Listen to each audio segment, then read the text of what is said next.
Dear friends, welcome back with another machine on the Vulnhub, which is Fowsniff. The link will be put into the video below so that you can download and play the machine if you want to. Before we go ahead, if you don't mind, please subscribe to my channel and leave a like below. You're greatly appreciated. So enough talk, let's just get started. We can switch over to Linux VM.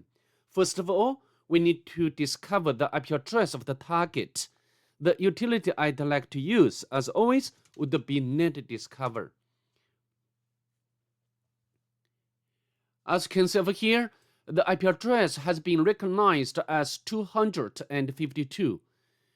And also we can note down such information to our notebook in case we need such information afterwards. So what are we going to do next?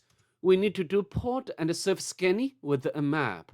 To save time of this video, I've already done that before, so now we just cut out its result or retrieve the result of the map scanning. And as you can see over here, I used the option like scene scan, the version scan, the default script scan, followed by the -p- to do the full range port scan. The last option for all is ON to output the result into this file. So from the map scanning result, we can tell that the target has 1, 2, 3, 4 open port numbers in total. Let's take a look at them one by one. The first one is 22, which is running SSH service and also the version information open SSH and also its corresponding version information. Version number 7.2. As we know, this version is not so updated. However, I don't think we can find any workable vulnerability at this point. The second one is 80, which is running HTTP service and also the version information Apache 2. And the robots file is there, which contains one disallowed entry. Afterwards, we can check it out by browser manually. And the third one is 113, which is running POP3. You know, this is some sort of the email receiving protocol. And the sending protocol, email sending protocol would be SMTP or simple mail transfer protocol. Last one is 143, which is running IMAP service, which is also similar to POP3, which has something to do with the email. Okay, so what are we going to do next? I think we can emulate the web application to begin with. Okay, so how to do? We can fire up the browser to do the manual emulation first, and we can put the IP address of the target into the address bar of the browser. Press enter, and here, this machine we need to review the information what you see very carefully, otherwise you will miss the only possible vector for this machine. Okay, so here our website is temporarily out of service. So in other words, maybe we cannot get anything as usual. For example, we can do the direct emulation or something like that, because this is temporarily out of service. And also, the Fowsniff or this company internal system suffered a data breach that resulted in the exposure of employee usernames and password. However, client information was not affected. So maybe there is a data breach, and this data breach has resulted to the exposure or disclosure of the employee's username and passwords. And also due to the strong possibility that employee information has been made publicly available. You know what I mean afterwards or later. Actually, this is some sort of the real engagement. Okay, very similar. So it means that such employee username and the password have been exposed to the internet. And also the attackers were also able to hijack our official a Twitter account. Actually, we need to use this information to search by Google, okay? But before we do that, as usual, we can check. We need to do more immersion. For example, we need to check whether the robots file, we know that the robots file is there, right? But just the one, nothing, doesn't have any usage, okay? So next we can launch the Nicto to do the automatic immersion.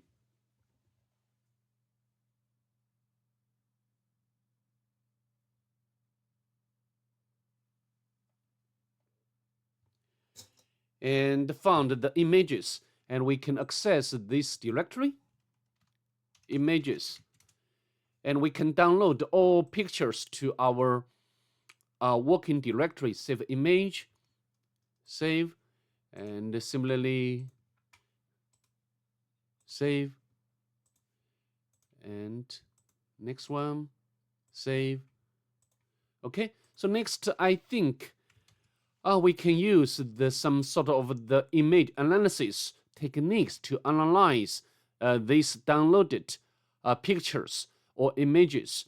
So the first one, I'd like to use the EXIF2. This one can print out metadata of the file. And as you can see, I print out all metadata of all 3 pictures at one time. We need to improve our efficiency, right? But nothing exciting here. Next, we can launch the stack height to. Can we use this one?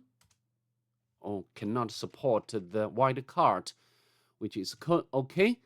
No passphrase. So how about the next one? And how about the background banner? Couldn't extract any data. And next we can launch StackSeek. Next we can do it with picture.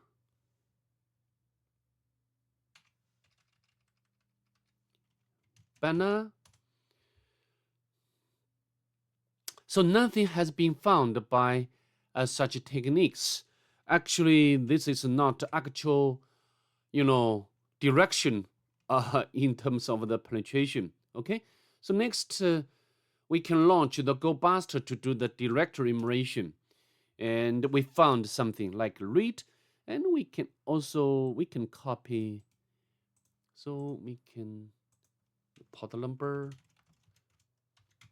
is running SSH. 80 HTTP. The POP3. So what's the port number for IMAP? 143. Okay. Next would be immersion. We found the images. And also we found the security, right? So next we can retrieve this file. We can use the Q. And we got something back. So no one is safe from my 133 SCSI. Full sleep cop got by this one. So I think this message is left by the author, right? Oh, sorry, not by the author, not by the administrator of the site. Should be left by the hacker, okay?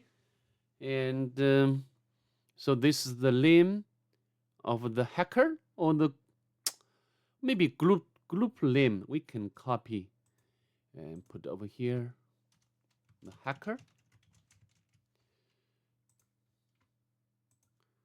And also found the README. We can access the README.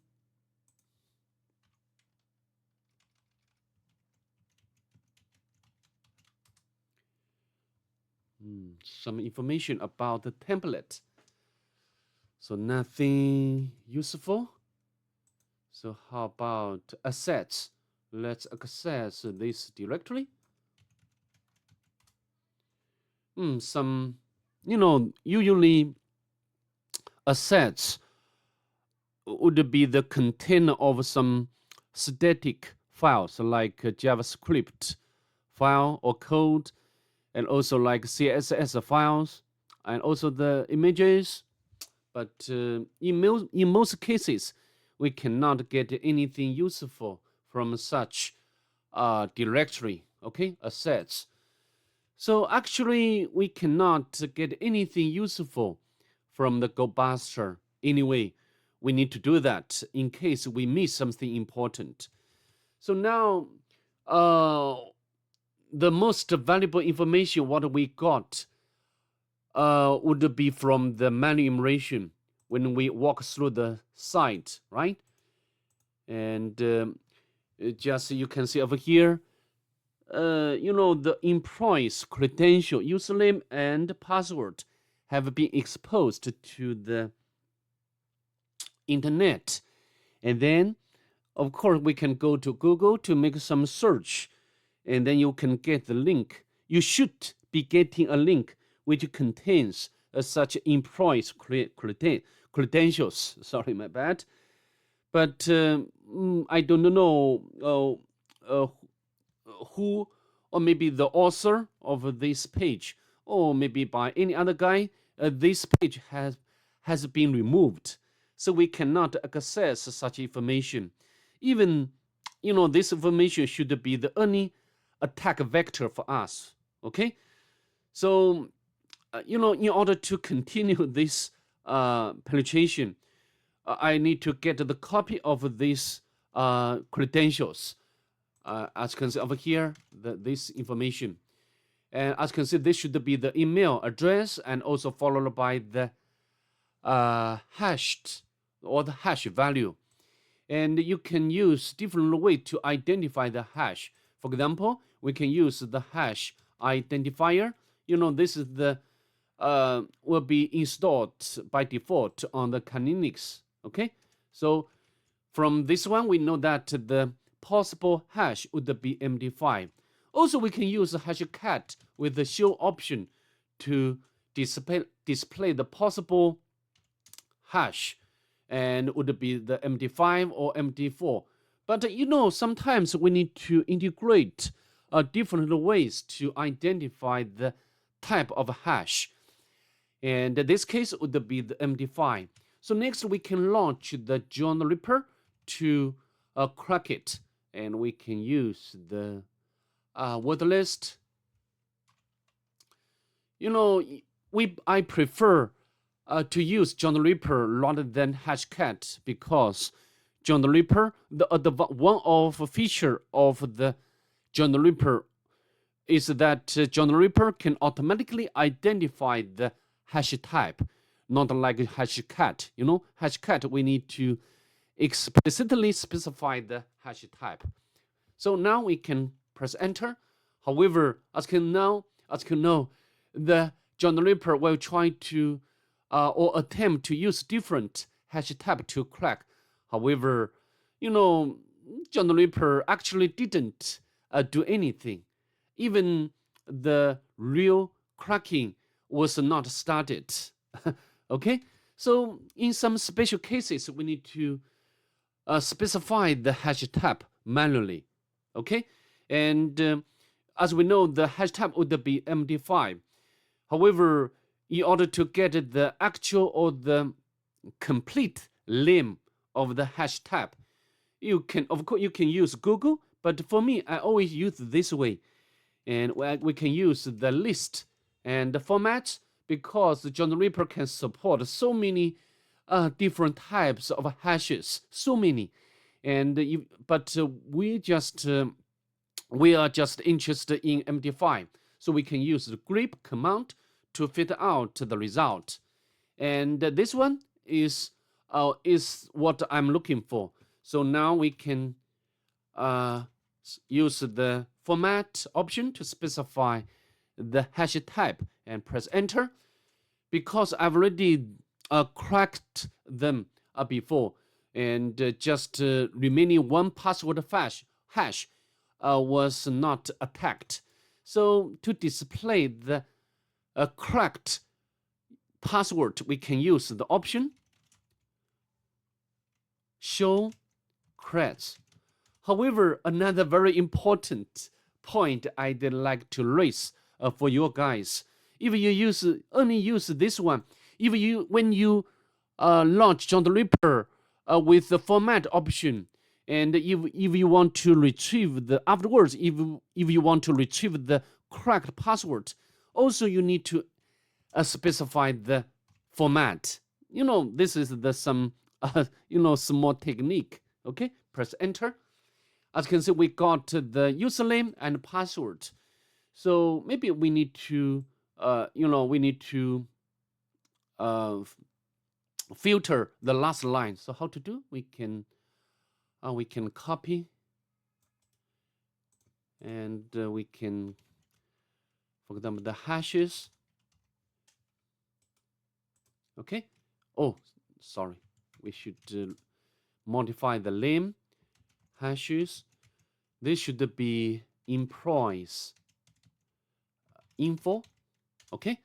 So now I think we need to because we can cut out these employees, I'd like to retrieve the. Of course, you can manually test or crack.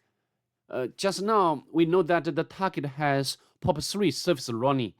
And from the internet, we have already got the username and password. So I think it's very straightforward. We can launch attack with the POP3 service. So before we do that, we need to extract the password and the username, okay, correspondingly. So how to do? We can use this way, employees, and we can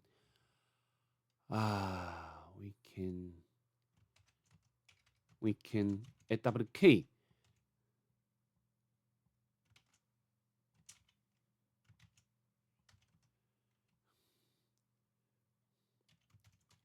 Print the second field. As you can see, we retrieve the password for the, from this file, and we can save it to the file like passwords text. Similarly, we can get this one for the user, okay? But this should be the first column.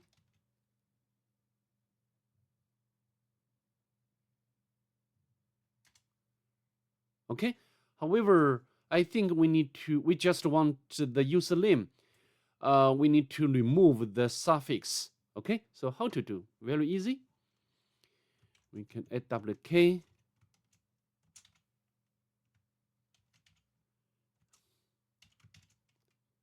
Print.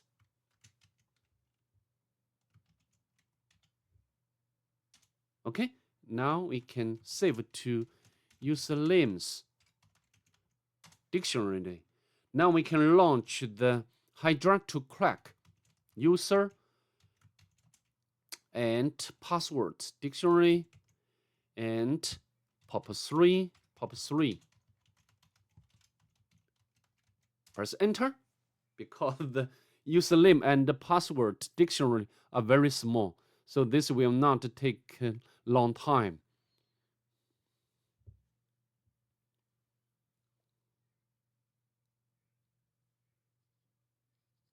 Okay, we successfully retrieved the combinations of the username and password.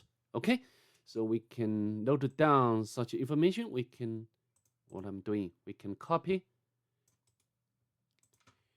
and paste over here. So exploitation maybe,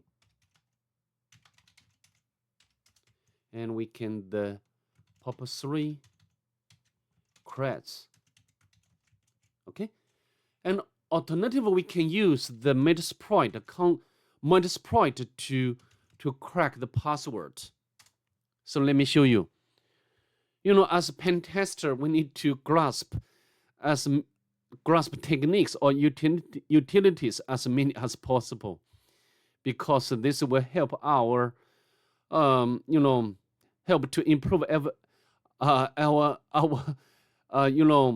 our efficiency. Okay, so we can search POP3, and we can use maybe the auxiliary. Yeah, the login. Yeah, this one we can copy.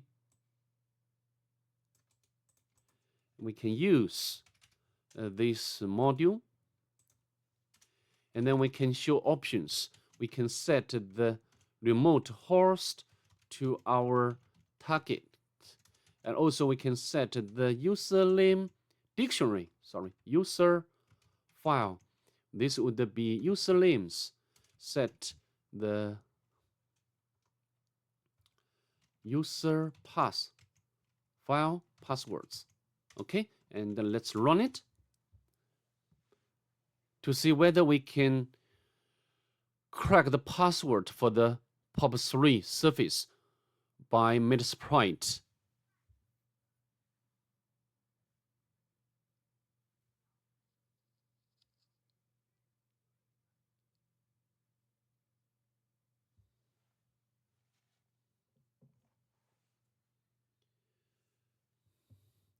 I think Hydra is running faster than Metasploit. Maybe. After all, Hydra is one very professional password decryption tool. We can use this Hydra to crack many different types of surface, online surface, like HTTP post, HTTP GET, SSH, POP3, Telnet, and so on and so forth.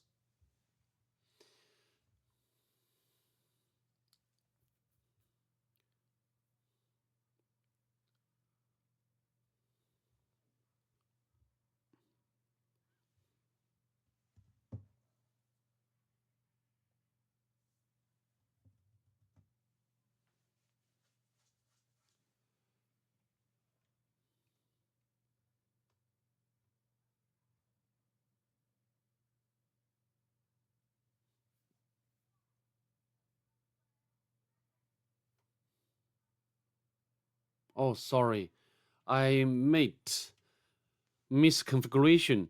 This should be, as you can see, the password is not correct. We can show options. Sorry. We can set the password file to passwords. Okay, and now we can run it.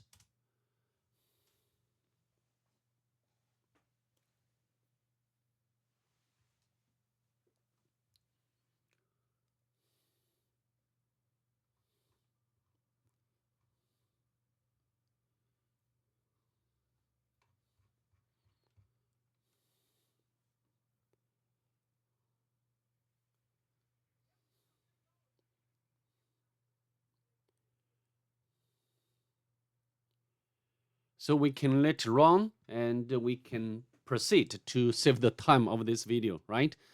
I think this module can work, okay? So now how to do? Now that we have already got the credentials for the POP3 surface, so we can use the client like the Netcat. Netcat is a Swiss live, can be working as many different types of a client. So Netcat.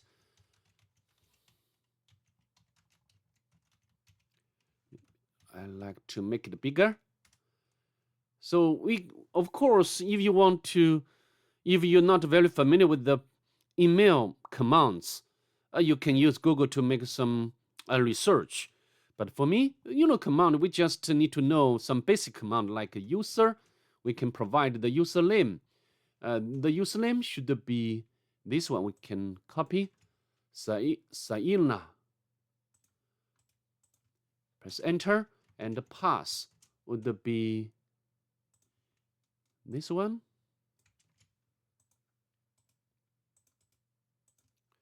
Press enter, and we can use this command to list emails.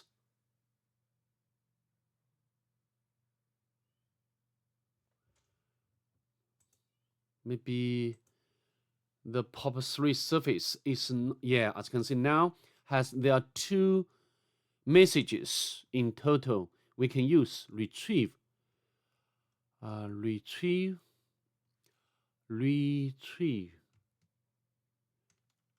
So sorry, I cannot remember the command. POP3 commands. So retrieves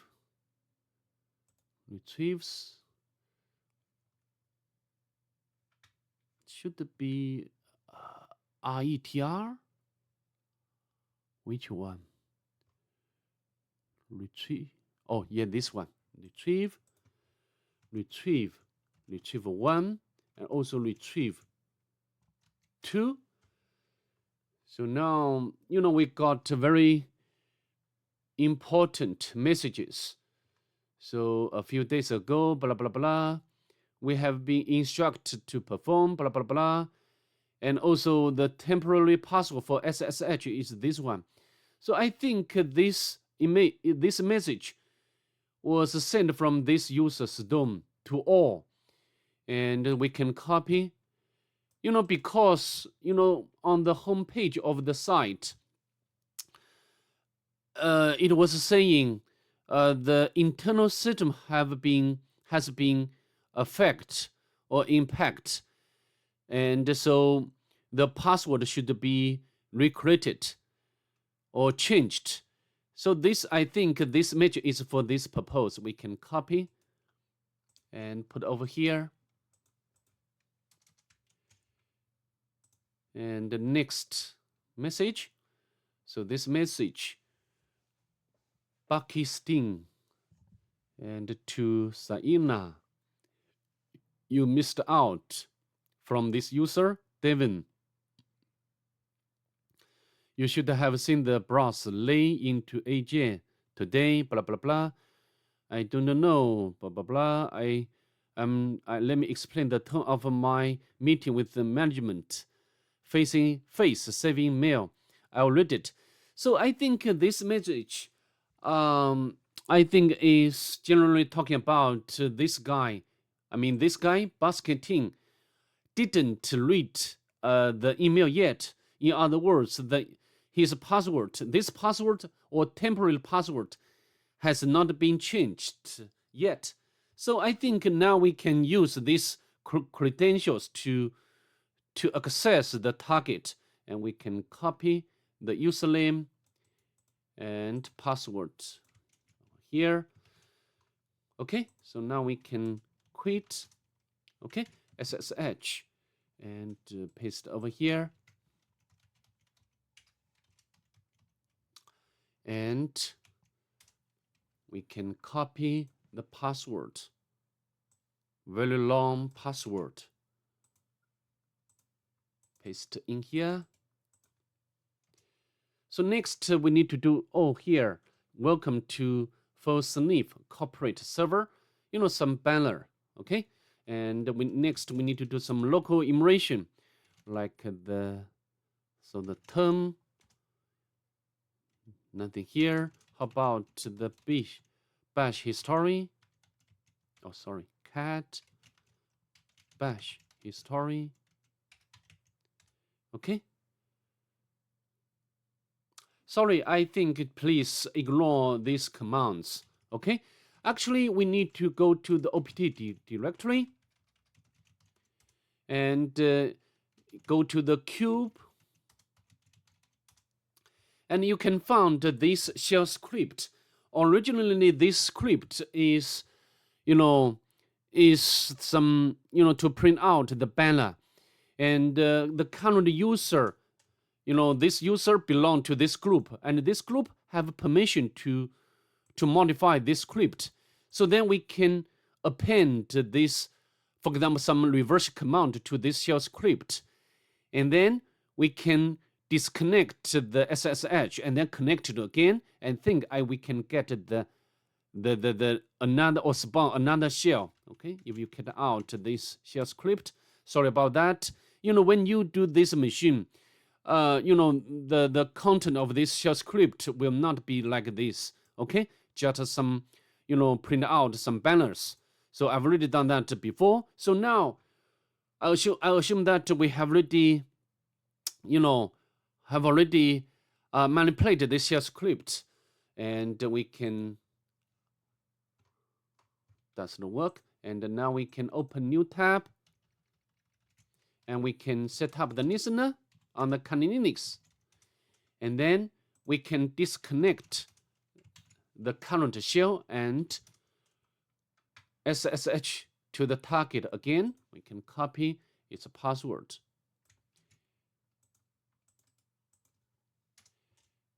And as you can see, we successfully got the shell, right? And this shell belongs to root user, and go to the root directory to grab the final flag.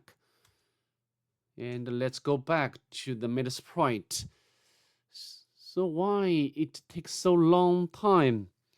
So anyway, you have already got my idea. If you want, you can try it yourself. So that's pretty much it. I'd like to see you in the next one. Bye. Have a nice day, please.